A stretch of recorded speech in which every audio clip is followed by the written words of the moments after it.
Hi everyone, good evening. We have such a special program for you tonight. I know I've met several of you out there, but for those that I have not met yet, my name is Gloria Gavris and I am co-chair of the Board of Directors along with my fellow co-chair Meryl Kessler. And we serve alongside 15 other arts advocates and community leaders on the board of directors, and are staffed by a dedicated staff led by Blair Sullivan over there in the corner, our executive director. And together we are Newton Community Pride. We are a small arts nonprofit here in the city. We build community through free and accessible arts and culture programming, public art, beautification, and service projects. In addition to that, we also are, in addition to that, we support the wider arts community with our community microgrants, and we foster the next generation of artists with our newly formed Nancy Shorn Arts Scholarship Fund, where we give to 3 high school students in May this year. So, with your support, we are planning now for 2024. We have a 2-day winter festival planned in January, a spring public art installation, the Haiku Newton Poetry Project, a weekend-long Linda Plout Festival of the Arts, and yes, and our pop-up Fall Village concerts. And we couldn't do it all without your help. We rely solely on the generosity of our local businesses and individual donations like yourself, and a few small grants that get us through the year. So thank you so much. And we really love what we do. And we hope you do too. And before I begin, I just want to give a thank you to our host this evening. I see our terrific staff from Showcase Superlux there standing against the wall. And to Rebecca Stein and Rachel and her team, thank you so much for your generosity and welcoming us tonight into your beautiful theater and the lovely reception space. We really appreciate this warm and intimate environment for our conversation that we're about to have. So thank you very much. And I'd also like to recognize some of our elected officials that are here today as well. With us tonight, we have Mayor Ruth Ann Fuller. Give a wave. We have Representative Kay Khan, City Council President Susan Alt, Parks, Recreation, and Culture Commissioner Nicole Banks, and our Cultural Development Director Paula Gannon. So thank you all for joining us this evening. We greatly appreciate your time. And now, without further delay, let's get to our special guests. Joining us once again to host our conversation is our good friend Jim Braude. Jim is always informative, entertaining, and sometimes snarky co-host of the Jim and Marjorie Show on WGBH, the Boston Public Radio Station, 89.7. You can find him daily between 11 and 2 on air. Please check him out. He's a riot and very entertaining and lots of fun. Jim is sure to bring out the best of stories and tidbits from our special guest. And if he hasn't asked all the questions that you want answered, we'll have a few minutes afterwards for some audience participation as well. And Keith Lockhart really needs no introduction. He has been part of our lives and our living rooms, entertaining and bringing music and joy to us for over 28 years. As the conductor of the Boston Pops. We are delighted and so grateful that he found time in his busy schedule for he and his wife, Emily, do a little wave, to join us tonight and support the work of Newton Community Pride. His tenure at the Boston Pops includes over 2,000 performances, over 45 national tours, over 4 international tours, and our summers just would not be complete without our beloved conductor leading the 4th of July celebration on the Esplanade, enjoyed by us and millions throughout the years. This year, Holiday Pops, starting in just about 3 weeks, will mark its 50th golden anniversary, over half of which have been conducted by Keith Lockhart. Keith is one of the country's foremost arts leaders and advocates, and the recipient of an Emmy Award for his Salute to the Symphony TV series, and the Commonwealth Award, Massachusetts' highest cultural honor. We thank you for your contributions, and we are just thrilled that you, Emily, and your boys now call Newton your home. So let's give a warm Newton welcome to Keith Lockhart and Jim Braude. And the lights are going to go dim. We're going to have a very brief introductory video, and then Jim and Keith will take the stage and start the show. So enjoy yourselves, and let's have some fun.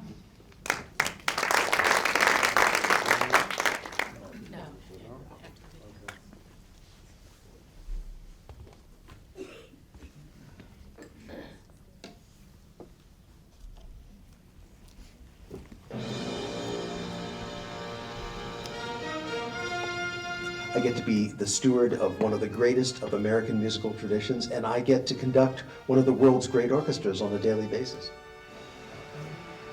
Nothing can really prepare you for being the conductor of the Boston Pops. The way this orchestra is out there in the community, the reverence and affection in which this community holds it. Over Arthur Fiedler's remarkable half-century tenure, he truly turned what had been an acclaimed regional ensemble into truly a national arts institution.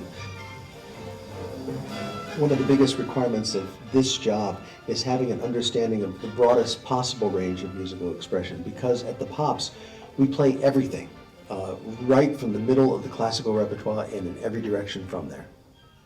What I've been most proud of in my time at the Pops is this orchestra's ability to reach even further to different audiences, really across the whole spectrum of musical taste. And some of the collaborations that we've done with singer-songwriters, Ben Folds, Amy Mann, with indie rock groups like Guster and My Morning Jacket, things that continue to push open the spectrum of what we do at the Pops.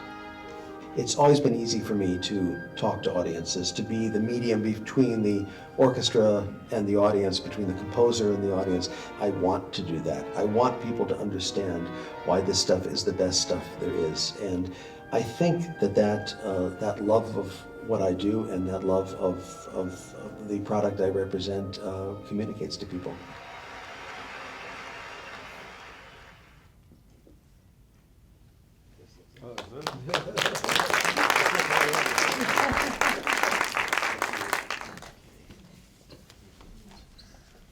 Hello, everyone.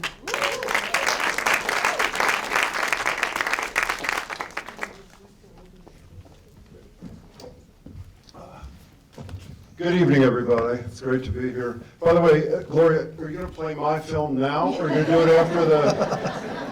When's best for you? That's a late night show. That's a late night show. But I get to interview you. He looked pretty good in that thing, did he not? You remember him like that, Emily? I don't think so, right? Every day. Hi, Keith. It's great to be here. Thank you, Jim, and thank you for doing this. Pleasure. I'm happy to be here. And I say this not just because you're sitting next to me. You're one of the best interviewers I know, and you're very easy to talk to. Thank you very much. I said that so he'd lob softball questions at me. You two weren't clapping. That wasn't really good there. That's a little late, my friend, but thank you. So, Gloria mentioned this Holiday Pops concert you do. What do you do the rest of December? How many do you do? There is no rest of December. This is unbelievable. Describe your December, Keith Lockhart. Well, we're right now in the midst of frantic preparations, which include things like, rehearsing with Santa. Believe it or not, he takes time out of his schedule this time of year to work with us.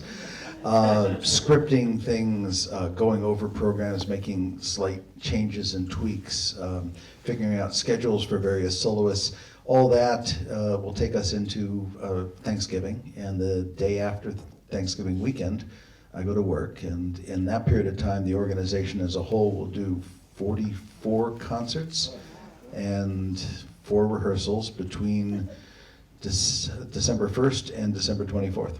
How hard is that? Ask Emily. And I'm serious. How hard is that? You know, it's, in some ways, it's exhausting. It's not as hard as the Spring Pop season or even doing 3 or 4 back-to-back subscription weeks in a row, because the program is the same the whole time.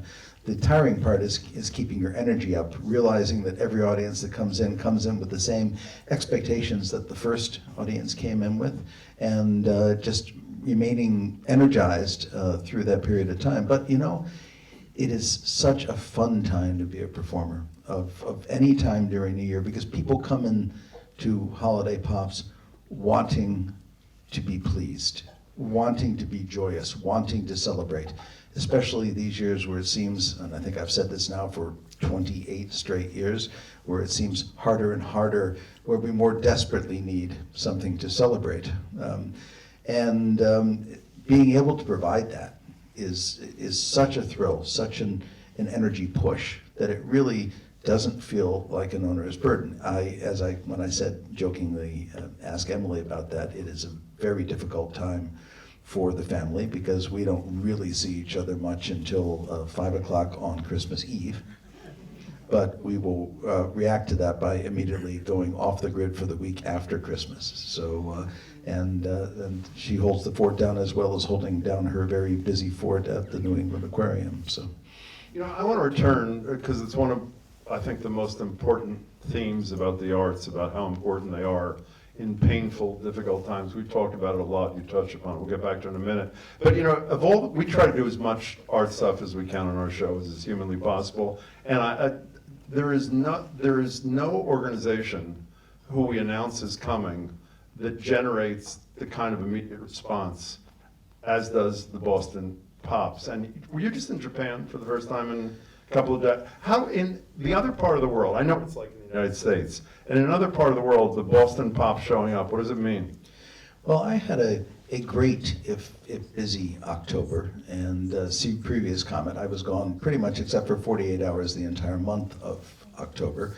It wasn't planned that way. There were 2 COVID reschedules that got rescheduled directly next to each other, and you know, in the performing arts, we say yes as often as we possibly can. But one of the things that was on the docket for October and November of 2020 was the first Boston Pops tour to Japan in 19 years, since 2004. We were there very successfully 4 times within 7 years, and then not again for almost 2 decades after that. There was a lot of anticipation. We had great presenting partners in Japan who hung on. We kept rescheduling. That was the 3rd reschedule that finally dropped into place. And bringing I would have to say that Japan, certainly even back to the Arthur Fiedler days and the days when selling recordings was a big part of the job of an orchestra, Japan has always been our 2nd biggest market. In particular, we brought 2 programs of the 3 we brought, which highlighted the amazing work of my predecessor, John Williams, his legacy. One of them was a program that told the entire story of all 9 Star Wars films in 2 hours or less. You know, if you blinked, you missed it. And the other one was a program that intertwined John's music with interviews with him that we did some years ago. The Japanese have a reverence for both the Boston Pops as an institution and for John Williams, so these were a great way to come back after that period of time. We did 7 concerts, 5 of them were totally sold out. 4 of those were in a 5,000-seat indoor venue. That we were actually, in 1997, my first tour with the Pops to Japan, we were the first foreign orchestra to play that venue. So it's great to come back. How does that feel to be in the other part of the world? Amazing, and even weirder, because you know, there were people in the orchestra this time who weren't born when we made the first trip. It's the genuine appreciation for the arts there, the reverence which they treat the concert experience is really extraordinary, and the food's also pretty good. And then you went to Canada, but in a different iteration, yes? Well, I was, so I got home from that tour on the 14th, did laundry, said hi to the family, and left on the morning of the 17th to go to Montreal to meet 6 colleagues, not from the Boston Pops this time, actually from my summer performance and educational festival in North Carolina, the Braude Music Center, because I couldn't get any of my colleagues in Boston to get 2 weeks of vacation right during the opening of the season. And I brought 6 colleagues of mine, and we played a tour with a small luxury French cruise line, Ponant, and Smithsonian Journeys, and through the Canadian Maritimes, which was absolutely gorgeous. And it was a really fascinating thing. For one thing, I've never taken a cruise before, let alone been the entertainment on a cruise. I've just never actually been on a cruise. But mostly because these concerts, I curated, they asked me to curate a set of really interesting concerts that tied in to where we were going. So we did a salon at a big American expat French patroness of the arts in the 1920s, and we did a piece about the influence of jazz in both directions across the Atlantic. We did a piece about immigrant voices in American music. And I played some, but I brought 6 people who all play better than I do. I'm a retired pianist. But the best thing was the storytelling and the way it linked into the music and the audience response. I've really gravitated over the years to what we do at the Boston Pops, which is try to be really even more than in the normal concert experience, really try to engage the audience and make them feel like they are part of the process. And part of that is being okay with being the conduit between the audience and the music and the audience and the orchestra. And I've never really done that with a chamber concert before, and these were pretty uncompromising concerts. I mean, we played things, excerpts, movements, things like that, rather than playing, 45-minute symphonies on this program. So is there something from this Pretty serious stuff. that will affect how you do your Well, day job at the Pops? it just kept me thinking. I was just listening to what I said, how many ever years ago that was that I did that. I think it was for my 20th anniversary, so almost a decade ago.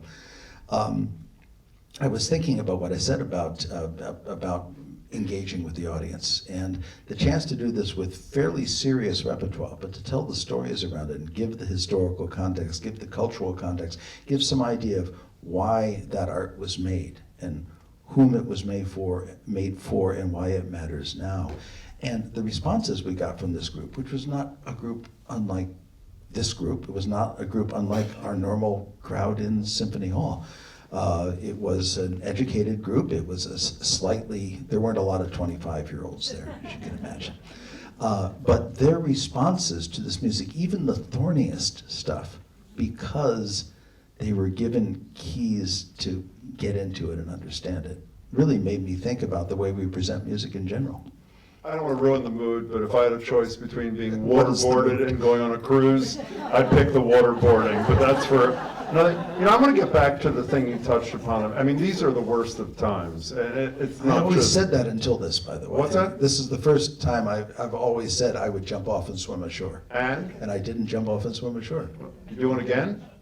I would, actually, Okay. under these circumstances. I'd never go as a passenger. Not that you shouldn't.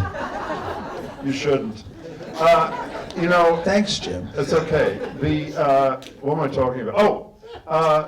The horrible state of the world. I mean, I don't have to recite it, but from Ukraine to Israel and Gaza to the fact that I almost can't say these words, that we woke up 2 days ago to find out that a guy who tried to overthrow the government of the United States of America would be president if the election were tomorrow. And that's sort of an introduction to something I've talked to you a lot about on the air and off. As good as you are when your back's to the orchestra, I am always amazed how great you are when you're facing, when your back is to the audience, how great you are when your face is to the audience. I've happened to have been at the Pops just by chance on the night of or night after 2 horrible things that happened in this country. One was a mass shooting, I'm not sure, and it was one of the worst, so bad that I was pretty convinced. I think it might have been Sandy Hook. It was Sandy Hook, actually. And I was pretty convinced you were going to cancel the show that night. And what you said to the audience was so powerful and so healing and so uniting, which leads me to this long-winded question is, why is it that art, that music, that all kinds of art reaches a greater level of importance when we are in pain? Simple question. Because art, and in particular art that is not based in or required to have cultural context or words or the understanding of the words, reaches us on a direct emotional level without the confusion and the potential misunderstanding and anger that words can bring into the situation. Art gives us something to feel that affects each of us individually and personally without telling us what it is that we should take away from it. And people come to art, and they come to music in particular for solace. They come to art for some sort of understanding, because it lies so beyond our realm. It lies outside of this absurd violence and needless death. And I think being able, basically, the hardest concerts of my life, the conducting part isn't the hard part. The what to say to people that will bring them to the right place to be receptive is. I mean, there was Sandy Hook, there was the marathon bombing, there was, I did a concert, I opened the season of the Utah Symphony 3 days after the 9/11 attacks. At that concert met for the very first time Mitt Romney, by the way, who was not yet governor of Massachusetts. He had just taken over as the head of the Olympic Committee in 2002 in Salt Lake City. And I think the first non-serious thing I said to him was he had just come back. He'd been driven by car from Washington, where he had been lobbying for more security at the Salt Lake Olympics, back to Salt Lake, where he was supposed to attend this gala. And I said, so how'd you do with the lobbying? And he said, they'll give me everything I want. But that was the beginning of a new era. That was the beginning of coming out of doing Utah Symphony concerts associated with the Olympics and seeing sharpshooters on the tops of buildings, the kind of things I think we thought we'd never see in this country. Do you ever think of canceling those concerts? The day after, the night of, do you ever think of canceling? I think that's weak. I think, the whole point of terrorism is to force us to rethink what we're doing and to not peaceably assemble and to not bring art and beauty into people's lives. And I think if at all, obviously, if there was a clear, obvious security threat for people's safety, you would consider that. But in terms of morally, I think it's our job to continue to do that. The same way you saw that Ukrainian cellist sitting in the middle of the bombed out building and playing solo Bach. So when you reflect on the importance of art, of music, and particularly in the most difficult of times, but I would argue in all times, and I was actually at lunch with your former, was Mark Volpe your boss? What's that called? He was the CEO of the organization. Technically, arts organizations are very two-headed Hydra sort of things. We have the artistic direction side and we have the administrative side of the thing. And so technically my boss is Andres Nelson's, but he's just a kid. A very, very talented kid. He's a very talented kid. But that having been said, normally, of course, I report to the CEO. Well, whatever he is, Mark Volpe, the former CEO, I was having lunch with him a few weeks ago, and he's talking about a book he had written, which I'm sure you know about funding for the arts. And he promised to send me one too, and he hasn't. I think it's in Italian is the problem, actually. I think that's what he said. But so when you go to Europe and you see how seriously so many countries take the funding of the arts, and you come back to the United States, and when there's not ARPA funding, for example, where I think it was Mayor Wu gave 10 million something, had a lot of money and put it in the right places, including the arts. What's your reaction when you look at how backburnered, and that's almost a euphemism, I can't tell you how many times when we talk about schools that people call our show and say the sports program that the kid was involved in, lesser sport, was canceled. It was the most important thing to her. The arts program that mattered so much is $242 now that they can't afford. You know what I mean? Why do we value the arts so much less than so many of our sister countries do, Keith Lockhart? Well, it's an interesting question, and I will be a little bit devil's advocate there and say that it's not quite as stark a difference as you might imagine. Arts funding is built very deeply into the governmental structures of European countries, because it always has been, back to the time of patronage, back to the time that it was the kings and queens and czars and emperors of these countries that were making those donations, that those things were bequests from the ruler to their people, and they just kind of naturally got folded into these places as democracies developed. But what has happened is that, as pretty much happened in this country in a certain way in the 70s and 80s, where every decent-sized city decided it needed its own full-time orchestra, which created a structure that turned out in the 90s and aughts to not really be sustainable. The same thing, Germany a few years ago had 50 or 60 full-time orchestras in a country of, 80 million people? And not sustainable. There were 5 orchestras in Berlin alone, all of which were getting significant government funding. And that is pulling back a lot as the economic realities that affect us all are affecting those governments. The difference is that we have always, our kings and queens 100 years ago were Isabella Stewart Gardner and Henry Lee Higginson and their ilk and the Cabots and the people who thought that it was their, and the Carnegies, it was the people who thought it was their duty to give back to broader society. They may have had their problems, but at the end of the day, they're the ones who created the public institutions, including the orchestras. So we've always had this tradition of corporate and individual philanthropy that they don't have at all in Europe. In fact, I've developed, I have a sneaky affair going on with a wonderful, don't tell Emily, a wonderful orchestra in the Czech Republic, the Czech Phil, which is the great orchestra of the Czech Philharmonic of the Czech Republic. It's the orchestra of Dvorak and Janacek, and one of the great European orchestras. And we started working together about 8 years ago or so, and just hit it off like a blind date, where you say, "Wow, I'm really into them." And so I've been back like 7 times since. And the last time I was back there, they asked me to, could I spend an afternoon with, they said, we think you call this development, or something like that. I met with their staff of 4 who was deciding to put together a campaign, and they were having receptions, and they basically outlined their structure for me, and they said, what are we doing wrong?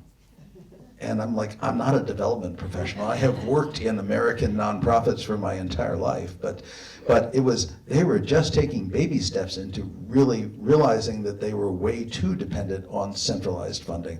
So, at the end of the day, they're looking at our model and saying, why didn't we develop a network of private and corporate funding?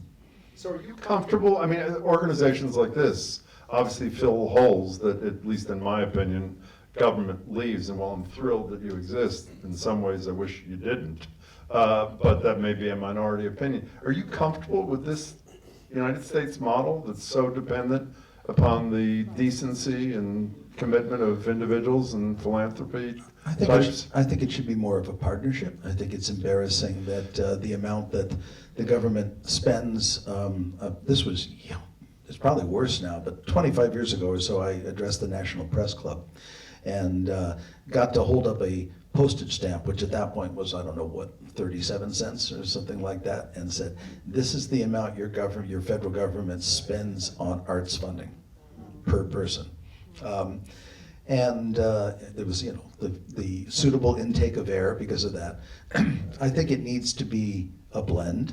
The part I'm least comfortable with is when it begins to affect our educational institutions. When we don't have the funding to allow our kids to experience what the arts can bring into their lives, what they can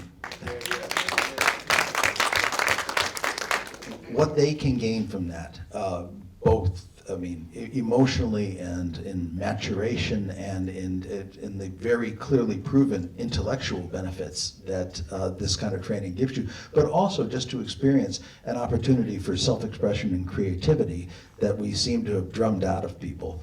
Not only government's job there, to my mind, it's even though we have our struggles in Newton, we have the advantage of living in a relatively well-funded area where people are willing to pay a lot of money for the privilege of having good schools, but that's not true everywhere.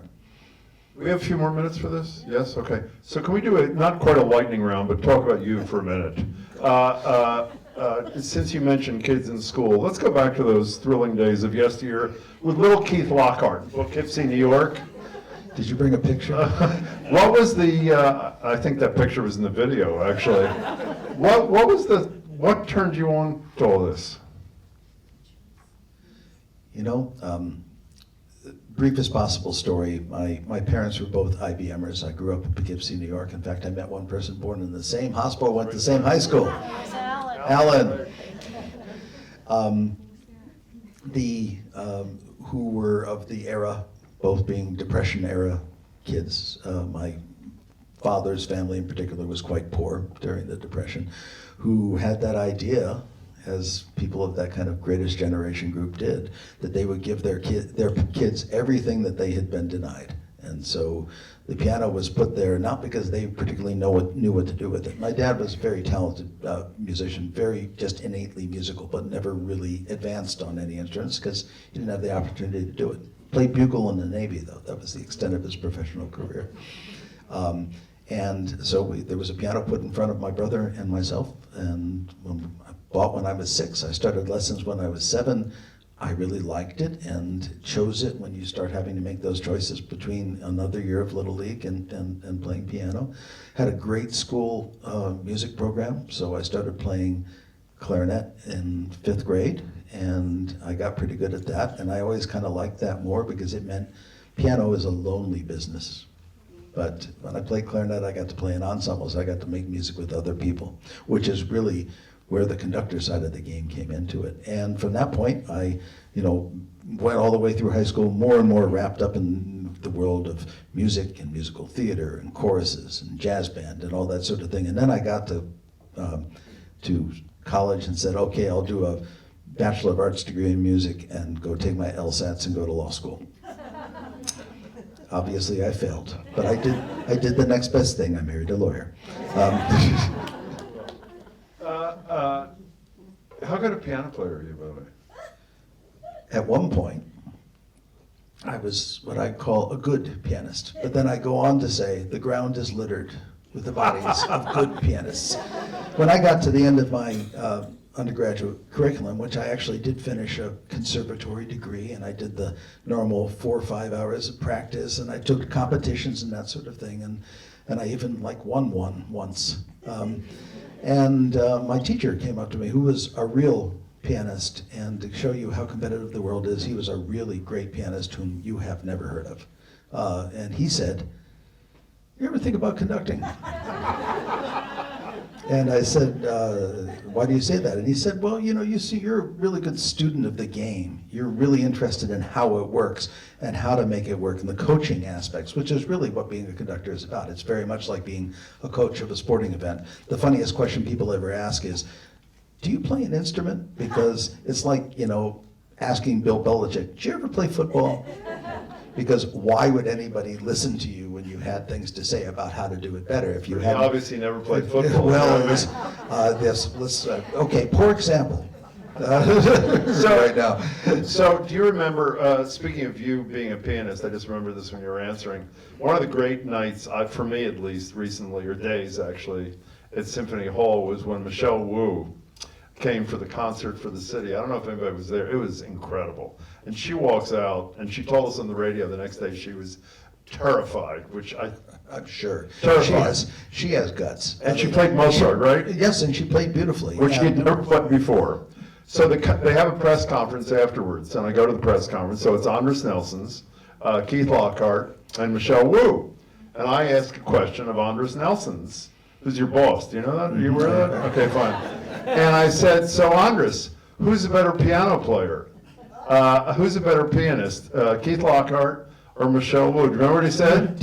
No, I didn't hear this answer. I He must have. paused for about a minute and a half and said, I never heard Keith play. So, I don't think that's true, by the way. That is actually true. Oh, I don't is it think he true? has actually ever heard me play. No, that's true. We actually played on the same program, and so maybe he was just. So much for that. I have to say, what Michelle did was great. It's not only very brave, believe me, going back out on stage, even for this intimate crowd of 100 people on this cruise. It's the first time I played in public in about a decade or so. And playing with people whom you really respect as musicians, it scares you, but it scares you even more when you're the mayor of the city of Boston and put into that position. And she acquitted herself really well, but even more importantly than that. And Ruth Ann, do you play? Even more than that, having a public official do something that Totally. was such a great shot in the arm for the arts in the area. I was really proud of her for doing that. Well, I think she loved it. So a couple of quick things before we turn to the audience. 28 years? Next May will be my 29th season. Thank you. I'm not sure that should be applauded or pitied, but there you have it. It's funny because it's always a big problem when you start in 1995 and people come to your 2005. They say, oh, it's your 10-year anniversary. I say, yeah, but it's my 11th season because I did 1995 and 2005, and that's 11 years. And people look at you confused. But the great thing is we canceled the 2020 season. So I don't count that one. So now it is actually both my 29th anniversary and my 29th season. That is fabulous. Hey, let me tell you. Almost enough reason to have a pandemic, don't you? Okay, so before we open this up, one of the things people don't know about, you're a big, you could do what I do. I couldn't do what you do. You're a big consumer of the news. Do you read Boston Magazine? On occasion. Okay, so there was a headline in May. Do you remember what the headline was about you? You remember what the headline was? This is the Tanya Mesrick This was article. big-time investigative journalism, and let me read you the headline. Another Newton resident, by the way? She is? Tanya and Ben Mesrick? Okay, fine. Tanya Mesrick did write the thing. And actually, it was some serious, hard-hitting journalism. Good for Tanya. The title of the story, it was an interview with Keith. Keith Lockhart does not dye his hair. So could you raise your right Can I hand? elaborate on Raise your that? right hand. Say after me. I, Keith Lockhart, I, Keith Lockhart, do not do not, dye my hair. nor have ever Dye my hair. dyed my hair. Okay, what? There you go. I think that's the question on most people's minds. Well, it was this. For one thing, we are good friends of Ben and Tanya's, and Ben, of course, is the guy who wrote the movie, what became The Social Network, and Dumb Money, which is currently out. And Tanya writes this column about the fabulous things people do and what cologne they use and what produit in their hair they use and all. And I don't do any of that. She said, so what shampoo do you buy? I said, whatever's on sale.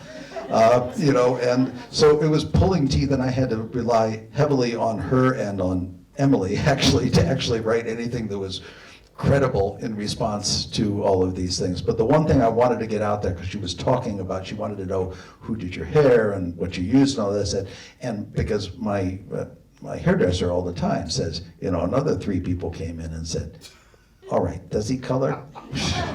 No, I don't. I had an 83-year-old grandfather who had just begun to go gray, so I'm hoping I take after him. And he didn't color either. Before we open it up to the audience, does he color his hair? No comment.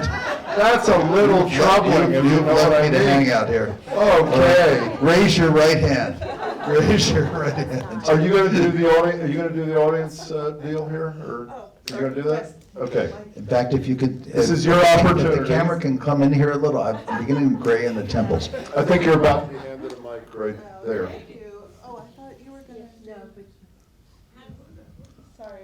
Errol Kessler, ladies It's and going gentlemen. very smoothly, I should say. Go ahead. We're a well-oiled machine here. Yes. So yes, this is the audience participation segment of the evening, and lots of questions. Actually, Jim took my question. Which was? The hair. Very sad. But since I have the mic, maybe I'll get things started with the question, and then we'll go out to the audience. Just went all the way over there. So, Keith, while we're getting the mic out to the audience, question for you. You've performed an extensive repertoire. I know you're not supposed to have favorites among your children, but is there a composer or a genre that rises above the others for you?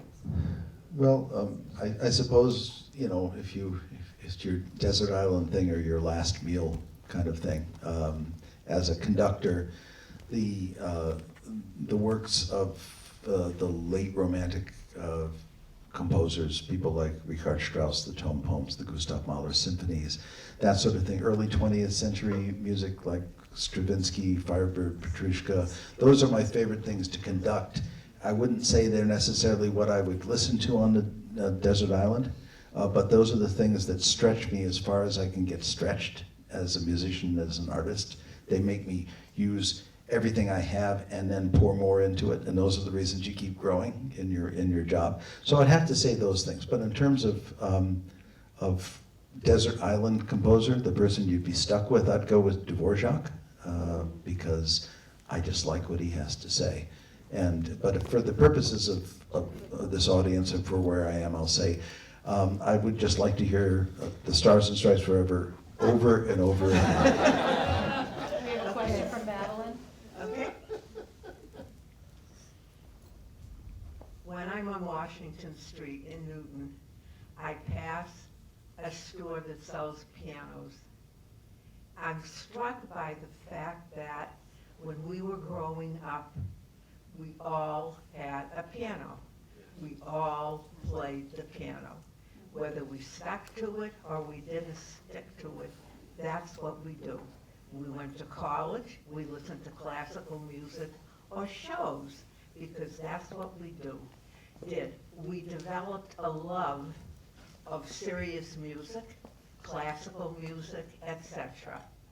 You move on to this generation now, kids don't play the piano, they play on their phone. Well, mine do, but Congratulations. sadly, they also play on their phones. I know And my concern is, where does this go? If we're bringing up kids who don't develop a love of music, and you go to symphony now, and there are very few young people in the audience, what is happening to us? And how will these kids develop a love of the arts if they're not exposed to things like pianos, etc.? It's an excellent question, and it's one that, that takes up a lot of our thought space in the arts. It goes back to what I mentioned about vigorous arts exposure in our schools, and that it seeming to always be the first thing that gets the axe when we go into austerity measures. To expect kids to graduate from college and all of a sudden wake up one day and say, gee, I'd really like to go hear that Mozart symphony, is asking an awful lot. It's people's affection for anything. I always said, the reason I like going to baseball games is because I played baseball. The reason I like going to concerts is because I played music. So part of that has to do with, with getting instruments into people's hands, getting musical exposure, having arts organizations find new ways of outreach that really involve, real knitting into the community and not just busing people, once a year to a 45-minute concert at Symphony Hall. I'd say in a larger and scarier sense, we have become in the I always wonder about, I tell a story about George Gershwin. Gershwin dropped out of school at 14 to support his family, and his job was being a song plugger on Broadway, on the Great White Way, actually, where the publishers were outside of Broadway. And what they would do is they'd sit in an open window of the publishing house, and they would play all the publishers' most recent publications, hoping people would come by and and buy the sheet music and take it home to their parlor and play it on their piano. Because yes, in those days, in every house of kind of a middle class and up sort of thing with any level of education, somebody in that house played piano. It was a participant culture. People could actually do these things. Now we're a culture that passively receives amazing amounts of cultural information, but we don't emphasize doing it yourself. That's one of the things that scares me. It's why we limit screen time and try to insist that our kids still do things like learn to play the piano, is that we are raising a generation of people who are willing to just blindly accept stimuli from outside without creating any of those stimuli themselves. Oh, that sounded grim too, didn't it? We have a question here from Marty, and then Chris. I'm always fascinated about the 1812 overture on the Esplanade. How do you coordinate the canon and the bells? Do they have sheet music, or how does this work? This is I love this story, actually. Good. I thought you were going to ask the question about why do we play a piece that was written about the Russian victory over the French in the Napoleonic Wars, and I was going to just do my standard response line, which is blame Arthur Fiedler and David Mugar, and they're both dead. The story about canon coordination in the score to 1812. Tchaikovsky thought it would be a great thing to punctuate this with cannon fire. And the cannon fire is actually specifically notated, like on what beats it happens in the score, the number of shots and everything. And so people have, for years, been just obsessed with trying to get these cannon shots at the right times. And ours are rather loosely coordinated. Sometimes they work really well and sometimes not so well. They're quite a distance away from the stage itself. We have a battery of National Guards with firing blanks across the Charles River. They are led by Peter Fiedler, Arthur Fiedler's youngest child, who just retired from a wonderful career of service as a VP at Boston University. And by the way, if you ever see him in the street, looks exactly like the picture of Arthur Fiedler you have in your head. The white hair, the mustache. And Peter is a somewhat trained musician. And then we have a conductor telling Peter when to tell them to do it. So you can imagine, this is not really precise. But then when you think about the canon that Tchaikovsky would have had for the premiere, there were no electronic ignitions on these cannons. These were fuses. So if anybody really thinks that they actually happened on beats 2 and 4 in that measure, I think they're delusional. The point is to make a lot of noise at the appropriate time. First of all, my name is Christopher Pitts, and I wear a couple hats. One is the Newton Cultural Council co-chair, and my co-chair Emily is somewhere around here. But so thank you for triggering his response about the importance of arts and music in education and the brain and getting people tuned up with culture and what it can do for your soul. But the other thing is I also produce the Newton Piano Summit, which is going on its 8th year, and we haven't quite figured out all the piano players we want for this march. And, we have this wide kind of thing that we do. We try to do all kinds of people and all kinds of music and all kinds of diversity. I was just thinking it might really be a great opportunity for you to It's at 1 o'clock on a Saturday, you know, so maybe just a 45-minute set would be, what do you think, March? 45 Could we have minutes. Keith Lockhart join the Newton Piano Summit? Well, if I start practicing now, I should be ready for you by 2026. There you go, 2026. But we could do a preview. How's that? Just a tease. So- Yeah, in fact, you know, I've got as a performer now, I did a couple of solo moments in these concerts that I did on board the boat. But most of my times were playing collaboratively with other people. And the safety in numbers thing really works well for me at this point. Ah, I love it. Well, so maybe we can figure that out. We'll talk. Sounds good. We have one more up here as well, and then Emily. Keith, the Pops have covered such a swath of music. I'm not sure there's anything left that's sort of an itch still for you to scratch, but are there frontiers or programs or such that you'd love to get to, just haven't yet?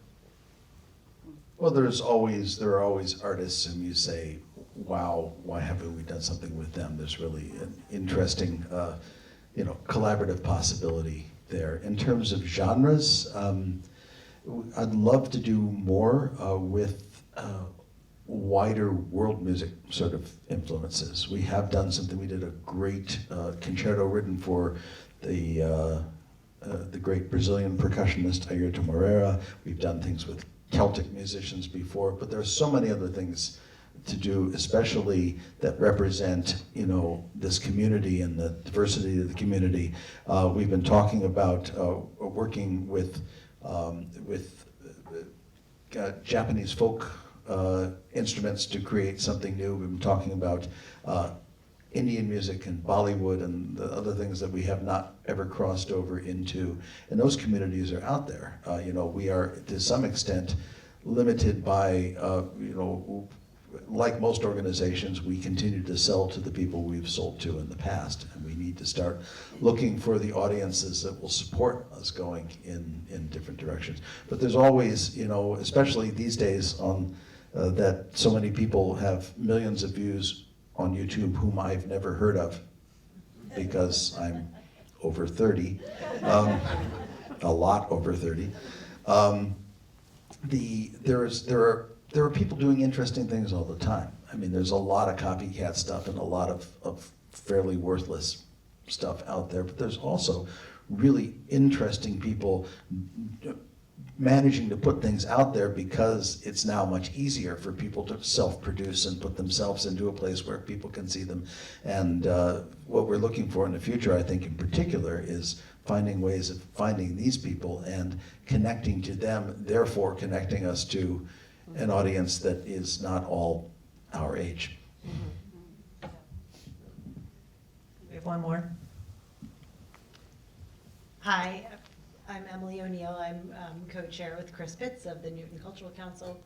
I'm actually more on the visual arts side of things, and the question about artificial intelligence has been coming up quite often in our area, how that is going to impact how people are creating art, consuming art, thinking about art. So I'm curious what your thought is about AI and how we as a community should be thinking about its integration. That's a dark way to end. Anybody have a sunny question for the end? I would say that it goes back to what I was saying about us creating I hate to use the word, but a voyeuristic culture where we are consumers without being creators. And the next step in that would be, not only are we not creators, but no actual individual human is a creator. It goes, to me, the whole AI thing, which, we're beginning with ChatGPT and all that to begin to see these things. And of course in academia, who's writing the papers and things like that are becoming big questions. But it's going to become a bigger question, probably within all of our lifetimes, very quickly. There's a fascinating, I saw a news segment while I was in Japan, actually, about two K-pop bands, familiar with K-pop, which are hugely successful in terms of the commercial sponsorship they engage, the number of views, et cetera, et cetera. Neither of them actually exist. They are AI constructions where they have created 4 attractive young people dressed in attractive or perhaps provocative ways, and they perform together. And they perform very convincingly. They certainly sound just as clean and commercial and shiny as a normal human K-pop recording would, except that they don't actually exist. But of course, everybody's favorite, whoever your favorite artist is in that imaginary K-pop band, will come talk to you for a price on the internet for hours, and that person can talk to 16,000 other people at the same time. So, and apparently, very few of the people surveyed who said they were fans of these bands had any idea that they weren't just as real as the other ones. And, you know, honestly, if you never actually see the people, if your vision of reality is just a screen, I guess they are just as real as the other people. And then, so we started talking about this on the boat, actually, where we had a lot of downtime, and we started talking, and we said, you know, it wouldn't be much of an extension from that to create an orchestra of 75 individuals that you all gave an individual sound to, because these days we can sample so exactly that we can create a whole section of 30 violinists, each of whom sounds slightly different than the other, so it doesn't have that synthesizer too perfect sort of sound to it. And they could play pieces, they could play a Beethoven symphony, and then you could say, I'd like to talk to the, you know, that attractive cellist over there, and that cellist would come over and talk to you for a couple of hours, and it would all be made up. Yeah, I don't think I want to live in that world. But, you know, at least it takes a long bit to get from 4 people for a K-pop band to 75 for my band. We have one more question from Barbara with the Newton Cultural Alliance. Hi, Keith. Thank you so much for being here. I'm over here. Hi. I'm the co-president of the Newton Cultural Alliance, and we have a venue in West Newton, the Nathaniel Allen House, and we've created a wonderful performance space, so we'd love to have you come at some point. But my question... Would you two collaborate on this? Yeah, exactly. So my question is, what concert halls or venues that you've performed in around the world that you would say, you know, at your top? If we were going to be traveling, where would we like to go? You know? Well, as you probably know, and I'm not trying to sound like an ad for the BSO here, but one of them is right at your doorstep. Boston Symphony Hall is truly one of the great places to hear music in the world. One of the first halls built not only with the magic of the great 19th century halls in mind, the original Gewandhaus in Leipzig, which was destroyed in World War II, the Musikverein in Vienna, but also with modern acoustical engineering. And the combination was really magical. I will tell you, though, the Symphony Hall is not the easiest place to conduct in the world. There are some halls that are a lot easier to perform in, though there are a few places that are better than Symphony Hall to listen in. And that's because some of the things that make halls great to listen in, that wonderful blooming acoustic, make it really hard to hear precisely what is going on the stage. Symphony Hall is a much better place to perform Mozart or Beethoven than it is to perform Rite of Spring or a rock concert, because eventually it gets so much signal and it is so live and so vibrant that on stage we're just hearing, we're like, it's like, you know, having a bit too much to drink and saying which one of those is the real person. It's like which one of those is the real sound and which ones are the echo. Usually the first one is the real sound, by the way. So besides Symphony Hall, Carnegie Hall in New York does not sound as good in the hall, but it sounds great on stage, and it's really, really easy to work in. Suntory Hall in Japan, where I just was with the Boston Pops, in that particular space is magically good. And the Musikverein in Vienna is wondrous. I just got to conduct, I listened to many concerts there when I was a student, just got to conduct there for the first time right before the pandemic. The Concertgebouw in Holland, in Amsterdam, is a beautiful space, but I've actually never performed there, so I can't actually give you a full seal of approval. How about you, Jim? So, I don't think any of us want to stop, but I think we need to pause here. So, first of all, on behalf of Newton Community Pride, thank you both for your time and for giving us this fascinating, thought-provoking, and very funny evening. I think we all appreciated it. How about a round of applause?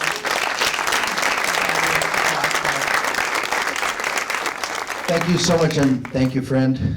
It's always great to talk to you. Even though every time we talk, it seems other people are listening in. It's just, and also, you know, grassroots organizations like Newton Pride are really, you know, they're the heart and soul of supporting the arts. And what you guys do is really special in the community. And thank you for your commitment to doing it. Thank you. Thank you.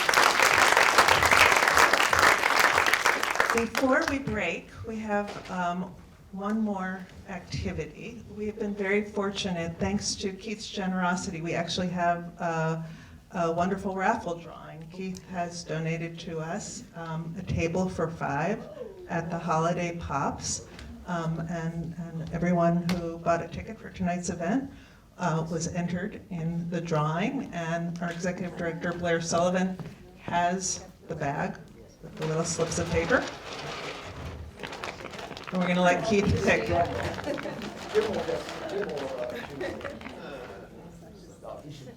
you don't want to do it? I don't want to be the bad guy. I want to be do it.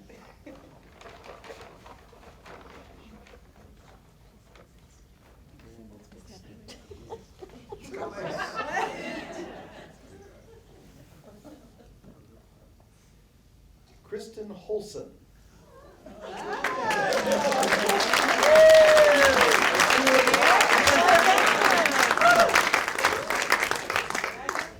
Okay, anyway, thank you all for joining us tonight. We're so grateful for your support. Thank you again to Keith and Jim. We have dessert and coffee out in the lobby, but what we're going to ask you to do is to let Keith and Jim go ahead, get their coffee and dessert, and then everybody can join them You in the don't have to lobby. do that, but. Yeah. But thank you, anyway. That's how the queen leaves. Anyway, thank you, and we actually have some gifts for you. Well, Gloria will bring them over. Thanks, everybody. Let's eat. Yes, thank you so much. Actually, there. I didn't mean to not say hi. It's great to see you.